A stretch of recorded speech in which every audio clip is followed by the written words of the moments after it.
ओम शांति। मुरली के मीठे वचन में आप सबका हार्दिक स्वागत है। बाबा आज एक बहुत ही गहरी बात कह रहे हैं। महाभारत की लड़ाई सामने खड़ी है, इसलिए समय रहते बाप से पूरा वर्षा ले लो। बाबा कहते हैं, अपने को आत्मा समझकर सिर्फ शिव बाबा को याद करो। यही याद हमें पावन बनाएगी और 21 जन्मों के सुख का अधिकारी बनाएगी। तो आइए प्रेम से सुनते हैं 24 जुलाई 2026 की अमृतवाणी। लेकिन उससे पहले बाबा को याद करके शांत मन से कमेंट में ओम शांति जरूर लिखिएगा। और अगर आप चाहते हो हर रोज़ बाबा की मुरली सुनना, तो चैनल को सब्सक्राइब जरूर कीजिएगा। तो बाबा कहते हैं, मीठे बच्चे, इस महाभारत लड़ाई में पुराना झाड़ समाप्त होना है। इसलिए लड़ाई के पहले बाप से पूरा वर्षा ले लो। प्रश्न, बाबा को माताओं का संगठन चाहिए, लेकिन उस संगठन की विशेषता क्या हो? उत्तर, ऐसा संगठन हो जो देही अभिमानी रहने का पूरा पुरुषार्थ करे, जिन्हें पक्का नशा हो कि हमें पावन दुनिया बनानी है, पतित नहीं बनना है। नष्टो मोहा ग्रुप हो तब कोई कमाल करके दिखाए। किसी में भी रग नहीं होनी चाहिए। मोह की रग बहुत नुकसान कर देती है। ओम शांति। मीठे बच्चे यह जानते हैं कि मीठा बाबा हमको स्वर्गवासी बनाने यहाँ आए हैं। यह बच्चों की बुद्धि में है। हर एक को यह समझाना है कि हम आत्मा इस याद की यात्रा से पवित्र बनती हैं। कितना सहज उपाय है, सिर्फ बाप को याद करना है। बच्चे जानते हैं कि बाप 1 सेकंड में जीवन मुक्ति का वर्षा देते हैं। अब सब जीवन बंध में है, रावण राज्य के बंधन में है। यह बात बाप जानते हैं और बच्चे जानते और न जाने कोई। तुम बच्चों को निश्चय है कि बेहद के बाप को हम याद करते हैं, तो अंदर में बहुत खुशी होनी चाहिए। आत्मा को जिस बाप को आधा कल्प याद किया करते थे, वह बाप मिला। दुख में बाप को सिमरन करते रहते हैं। तुम भी सिमरन करते थे, अभी तुम दुखी होकर सिमरन नहीं करते हो। जिसको सारी दुनिया सिमरन करती है, वह बाप आया है, यह तुम जानते हो। बाबा ने बार समझाया है। यहाँ जब तुम बैठते हो तो ऐसा समझो कि हम आत्मा हैं। बाबा परम धाम से आया हुआ है। कल्प अपने वायदे अनुसार आता है। बाबा की यह प्रतिज्ञा है कि तुम जब पुकारेंगे और आधा कल्प जब पूरा होता है तो मुझे आना पड़ता है। कलयुग के बाद सतयुग होना है तो मुझे आना पड़ता है। यह सिर्फ तुम बच्चों को मालूम है कि यह संगम युग है। बाबा आया हुआ है, तुम बच्चे भी सर्विस करते हो, दिन प्रतिदिन परिचय देते जाते हो। बाप की पहचान सबको मिलती जाती है। यहाँ बैठे हो, जानते हो बेहद का बाबा शिव बाबा हमको फिर से बेहद का वर्षा देने आए हैं। तुम बाबा बाबा कहते हो ना, हम शिव बाबा के पास आए हैं। शिव बाबा भी कहते हैं कि मैं साधारण तन में आया हूँ, कल्प पहले मुआफिक। यह भूलना नहीं चाहिए। माया ऐसे बाबा की याद भुला देती है जिससे पतित से पावन बनना होता है। तुम जानते हो कि सर्व का सद्गति दाता एक ही सतगुरु है। सिख लोग भी गाते हैं, सत श्री काल। पतित पावन को ही सतगुरु कहा जाता है। पुकारते भी हैं कि हे पतित पावन, आत्मा पुकारती है, अभी तुम जानते हो हम यहाँ आए हैं सम्मुख बाप से मिलने। बड़े बड़े आदमी एक दो के पास मिलने जाते हैं, उन्हों की कितनी महिमा होती है। धूमधाम से आजियान के लिए जो बैंड बाजे आती बजाते हैं, खुशी के यह गुप्त वेश में कौन आया हुआ है यह तुम ही जानते हो। उनको कहा जाता है दूर देश का रहने वाला मुसाफिर। तुम जानते हो हम आत्माएं परम धाम की रहने वाली हैं, यहाँ मुसाफिर बन आए हैं पाठ बजाने। एक एक अक्षर जो बाप समझाते हैं दुनिया में कोई नहीं जानते। तुम बाप से सुन रहे हो, वह अच्छी रीति धारण करना चाहिए। बाप समझाते हैं तुम सब मुसाफिर हो इस कर्म क्षेत्र में। हम शांति धाम के रहने वाले हैं और फिर यहाँ टाकी वर्ल्ड में आते हैं। हम शांति धाम के मुसाफिर हैं। 84 जन्मों का पार्ट यहाँ बजाते हैं। आखिर यह अंत का समय है जो बाप आए हुए हैं पुरानी सृष्टि को नया बनाने। यह भी तुम जानते हो, चित्र भी क्लियर है। शिव बाबा ब्रह्मा द्वारा नई दुनिया की स्थापना करते हैं। ऐसे तो नहीं कि श्री कृष्ण द्वारा विष्णु द्वारा स्थापना करते हैं। बाप आते ही हैं ब्रह्मा द्वारा स्वर्ग रचने। बाप आए हैं साधारण तन में। यह है ही पतित दुनिया, एक भी पावन नहीं।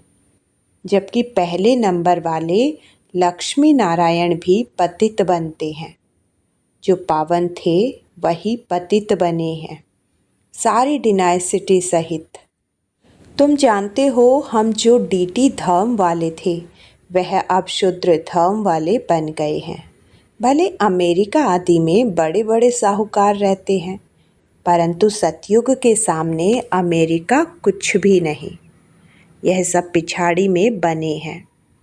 यह अल्पकाल का भपका है, विनाश तो होना ही है। तुम बच्चों को बड़ा अच्छा नशा रहना चाहिए। बाप जो हमको स्वर्ग का मालिक बनाते हैं, उनको हम बच्चे याद न करें कितना वंडर है। माया याद करने नहीं देती। तुम बच्चे अभी ऐसे कहते हो, बाबा माया हमको याद करने नहीं देती है। अरे बाबा, जो तुमको 21 जन्मों के लिए स्वर्ग का मालिक बनाते हैं, उनको तुम याद नहीं कर सकते हो। प्रजा भी तो स्वर्ग का मालिक बनती है ना। सब सुखी रहते हैं, अभी तो सब दुखी हैं। प्राइम मिनिस्टर, प्रेसिडेंट आदि को तो रात दिन चिंता लगी रहती है। लड़ाई आदि में कितने मरते रहते हैं। तुम जानते हो महाभारत लड़ाई भी मशहूर है, परंतु उसमें क्या हुआ था यह किसी की बुद्धि में नहीं है। तुमको बाप ने बुद्धि में बिठाया है। महाभारत की लड़ाई में सब मर गए। कितनी बड़ी मनुष्य सृष्टि है। आत्माओं का भी झाड़ है।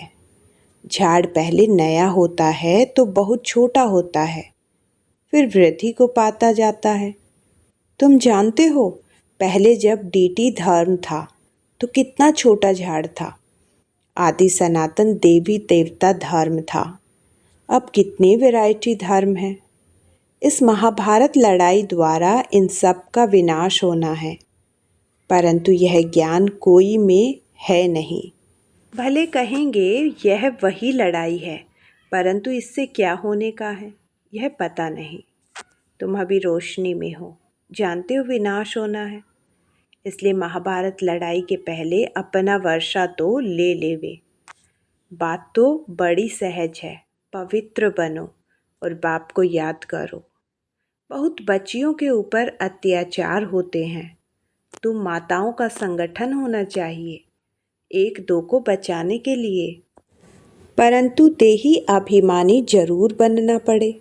हमको पावन तो जरूर बनना है। यह पक्का नशा चाहिए। ऐसे नशे में रहने वाले ही समझा सकेंगे। हमें बाप को याद करना है, पवित्र बनना है। हम सब दर्शन चक्रधारी हैं, यह नशा तो रहना चाहिए। हम रचयिता बाप और रचना के चक्र को जानते हैं। अभी हमको बाप से नई दुनिया सतयुग का वर्षा लेना है। हम 84 जन्म कैसे लेते हैं, यह समझाते रहो। बाप कहते हैं मुझे याद करो तो तुम्हारे पाप नष्ट हो जाएंगे। पावन तो जरूर बनना है। पावन अर्थात पवित्र। काम महाशत्रु है। हमने 84 जन्म का चक्र पूरा किया है। अब बाप से वर्षा लेना है। बाप कहते हैं मुझे याद करो तो तुम्हारे विकर्म विनाश होंगे। यहाँ तो आते ही हो रिफ्रेश होने। मुझे बाप को याद करो। 21 जन्मों का वर्षा लेना है। कोई में भी मोह की रग नहीं रहनी चाहिए। नष्टो मोहा बनना है। इस शरीर में भी मोह न रहे। यह तो पुरानी चमड़ी है, परंतु इसकी संभाल रखनी होती है। जो पढ़ाई पढ़ सके, तकलीफ होती है तो चत्ती लगानी पड़ती है। तुम जानते हो यह पुराना सड़ा हुआ शरीर है। इनको कुछ न कुछ होता रहता है। दुख आत्मा को होता है। जानते हो अब तो यह शरीर छोड़ना है। योग बल से इसको थमाना है। बाप को याद करते रहना है। अपने को आत्मा समझकर बाप को याद करना है, बस। और कोई लौकिक संबंध भी याद नहीं आने चाहिए। मैं देह नहीं आत्मा हूँ। बाप कहते हैं मैं तुम आत्माओं को वर्षा देने आया हूँ। आत्मा पवित्र होगी तब फिर शरीर भी अच्छा मिलेगा। तुम जानते हो अभी हमारी आत्मा पावन बननी है। हम पावन थे तो इस लक्ष्मी नारायण जैसे थे। इन लक्ष्मी नारायण ने 84 जन्म लिए हैं। सारी सूर्यवंशी डिनासिटी ने 84 जन्म लिए हैं। चंद्रवंशी के 84 जन्म नहीं कहेंगे। हाँ, जो सूर्यवंशी में पहले पहले दास दासी बनते होंगे, वह फिर त्रेता में कुछ मर्तबा पाते हैं। उनके 84 जन्म कहेंगे। राजा रानी प्रजा तो जो भी दास दासियां आदि सूर्यवंशी में आते हैं, वही 84 जन्म लेते हैं। ऐसे ऐसे अपने से बातें करनी है। हम 84 जन्म कैसे लेते हैं, विचार सागर मंथन करना चाहिए। जितना हो सके बाप को और वर्षे को याद करते रहो। चलते फिरते समझो कि हम बाबा के बच्चे हैं। कोई भी मिले तो उनको बाबा का परिचय देना है। इन चित्रों में सारी नॉलेज है, सब बताना है। बाबा आया हुआ है ब्रह्मा तन में। हम सब ब्रह्म कुमार कुमारियां हैं ना। हम बीके को स्वर्ग का मालिक बनाने बाबा आया हुआ है। सब आत्माओं का बाप एक है। हम ब्रह्म कुमार कुमारियां हैं। अपने अपने कार्ड भी दिखा सकते हो। कहाँ ऑफिस आदि में भी कार्ड दो, परंतु समझ नहीं सकेंगे कि बीके कौन है। अनेक प्रकार के विघ्न आते हैं। गवर्नमेंट को भी समझाया जाता है। हमारी यह फैमिली है। दादा और बाबा है। दादा द्वारा हम वर्षा ले रहे हैं। यह याद रखने से खुशी रहनी चाहिए। मिल्कियत तो दादे की है। पोतों को हक है। पूरा हिस्सा बांट कर लेते हैं। तुम भी जानते हो शिव बाबा से ब्रह्मा द्वारा हम वर्षा लेते हैं। यह याद रखना चाहिए। पढ़ना है और फिर पढ़ाना है। यह बाप का फर्ज है, बच्चों की पालना करना। जब तक कुमार कुमारी बालिग न बने, बाप को उनकी संभाल करनी है। बच्चों का काम है पढ़ना। पढ़ते हैं अपने पैरों पर खड़ा होने के लिए। तुम जानते हो बाबा हमको पढ़ा रहे हैं 21 जन्म के लिए। फिर हम अपने पैरों पर खड़े रहेंगे। जितना पढ़ेंगे उतना ऊंचे पद पाएंगे। तुम खुद कहते हो हम यहाँ आते हैं श्री लक्ष्मी व श्री नारायण बनने। तुम खुद कहते हो हम यहाँ आते हैं श्री लक्ष्मी व श्री नारायण बनने। यह सत्यनारायण की कथा है ना। कोई को पता नहीं है कि यह लक्ष्मी नारायण 84 जन्म कैसे लेते हैं। राधे के भक्त होंगे तो कहेंगे राधे हाजिरा हजूर है। जिधर देखो राधे ही राधे है। श्री कृष्ण ही श्री कृष्ण है, शिव ही शिव है।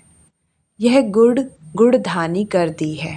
ईश्वर, राधे, श्री कृष्ण सब सर्वव्यापी है। यह सब ईश्वर के रूप है।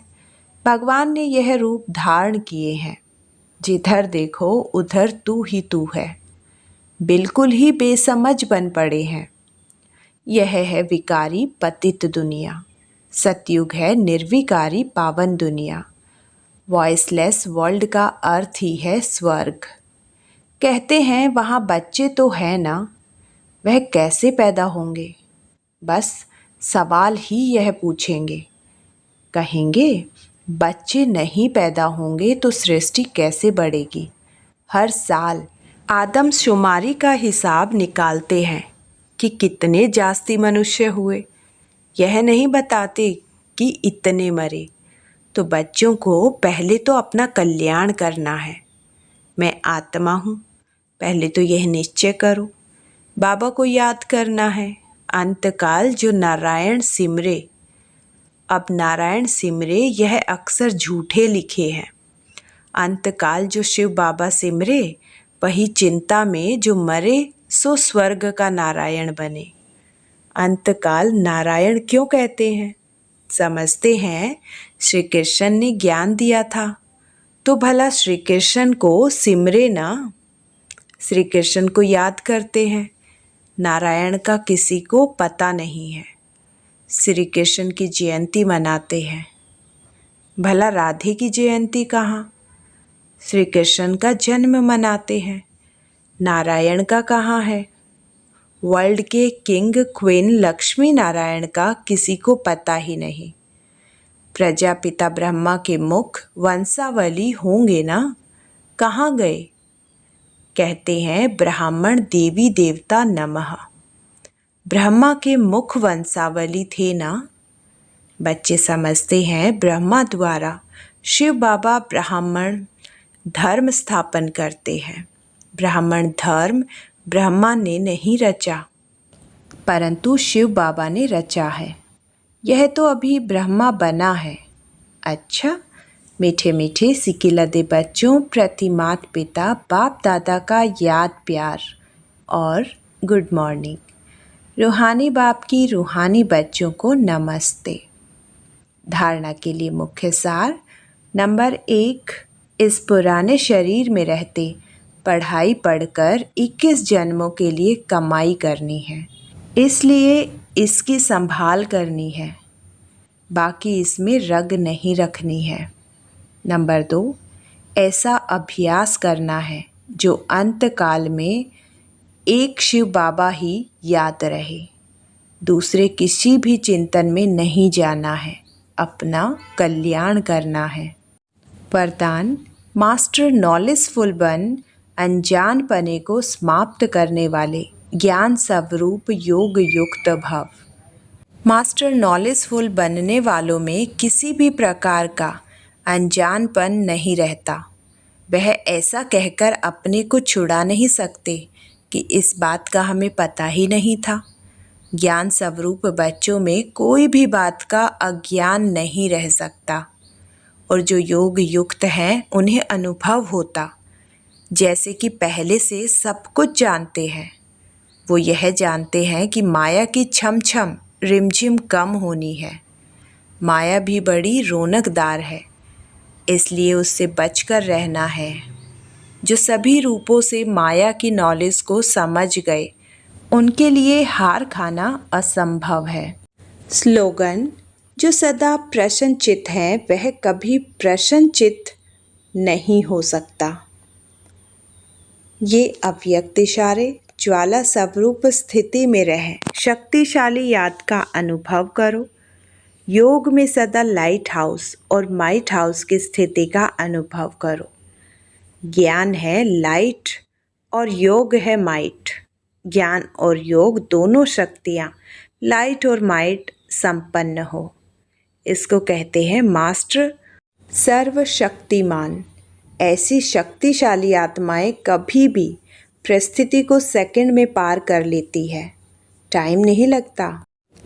मीठे बाबा की इस अमृतमयी मुरली से यदि आपको शक्ति और प्रेरणा मिली हो तो इसे अपने ब्राह्मण परिवार के साथ अवश्य साझा करें।